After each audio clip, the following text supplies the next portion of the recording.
Like, I love the story, and I put in the book, of Jim Carrey when he decided to be in Man on the Moon.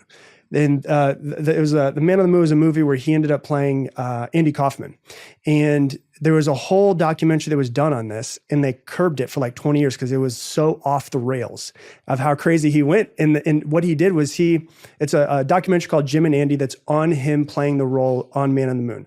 So Andy Kaufman was a guy who was once alive. And the crazy part about Andy Kaufman is he also played other characters. So it was Jim Carrey playing Andy Kaufman, who played like Tony Clifton and other characters. But the thing that happened with him was that he would never break character.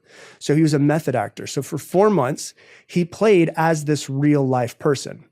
And even to the point where his driver that would pick him up in Hollywood and drive him to his house said that whoever he was playing at the time that they stopped recording, whether it was Andy Kaufman, Tony Clifton, he would play that person the entire day when he was driving him home that night, and he'd pick him up and he was still the same person, not Jim Carrey anymore. And so what happened was he ended up and it gets kind of crazy, where he ends up doing therapy sessions with Andy Kaufman's real daughter and his family to help them overcome his sudden death.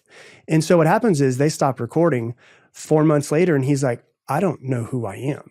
And he lost who he was.